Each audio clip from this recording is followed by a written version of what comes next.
Do you think that men can get pregnant? I hesitated there because I wasn't sure where the conversation was going or what the goal was. I mean, I do take care of patients with different identities. I take care of many women. I take care of people with different identities. And so that's where I paused. I think, yeah, I wasn't sure where you were going with that. Well, the goal is just the truth. So can men get pregnant? Again, the reason I paused there is I'm not really sure what the goal of the question The goal is just to establish a biological reality. You just said a moment ago that science and evidence should control, not politics. So let's just test that proposition. Can men get pregnant? I take care of people with many identities, but Can men get I take care pregnant? of many women that can get pregnant. I do take care of people that don't identify as women. That Can men get pregnant? again, as I'm saying, Let me just remind you what you testified to a moment ago. Science and evidence should control, not politics. So can men get pregnant? You're a doctor, I agree. think. Science and evidence should guide medicine. Do science and evidence tell us that men can get pregnant? Biological men, can they get pregnant? I also think yes/no questions like this are a political tool. And No, yes/no questions are about the truth, doctor. Let's not make a mockery of this proceeding. This is about science and evidence, and I'm asking you.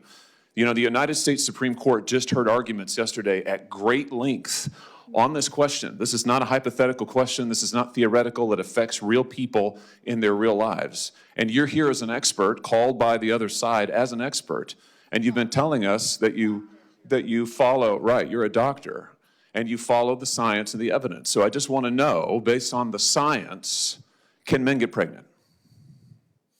That's a yes or no question. It really is, I think. I think you're trying to reduce the complexity of a lot. I'm not. I'm trying to get, it's not complex. I'm trying to get to an answer, and I'm trying to test, frankly, your veracity as a medical professional and as a scientist. Can men get pregnant?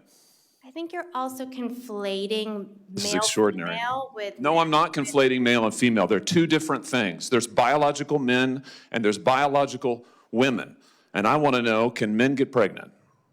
What you were talking about is biological. You're not going to answer my question, it sounds like. Biological males. This isn't hard, doctor. Can men get pregnant? Yes or no? Again, I would be more than happy to have a conversation with you that is not coming from a place of trying to be polarized and push. I'm not trying to be polarizing. I'm trying to ask, I think it is extraordinary that we are here in a hearing about science and about women. And for the record, it's women who get pregnant, not men. We are here about the safety of women and science that shows that this abortion drug causes adverse health events in 11% of cases. That's 22 times greater than the FDA label, another fact you haven't acknowledged, and yet you won't even acknowledge the basic reality that biological men don't get pregnant. There's a difference between biological men and biological women. I don't know how we can take you seriously and your claims to be a person of science if you won't level with this on this basic issue. I thought we were past all of this, frankly. I can't believe we're still here talking about this.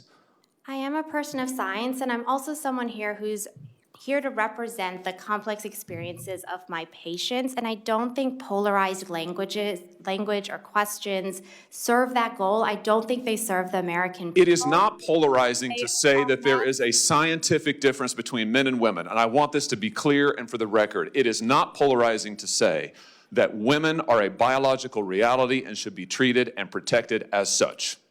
That is not polarizing, that is truth. It is also, by the way, the United States Constitution, which offers unique protections to women in a variety of circumstances as women. And your refusal to recognize women as women and men as men is deeply corrosive to science, to public trust, and yes, to constitutional protections for women as women. And I think it's extraordinary that you would sit here and advance a political agenda that has been thoroughly discredited and rejected by the American people in this forum. And I'm glad we had this exchange because it is exceptionally clarifying. It is also in many ways quite depressing.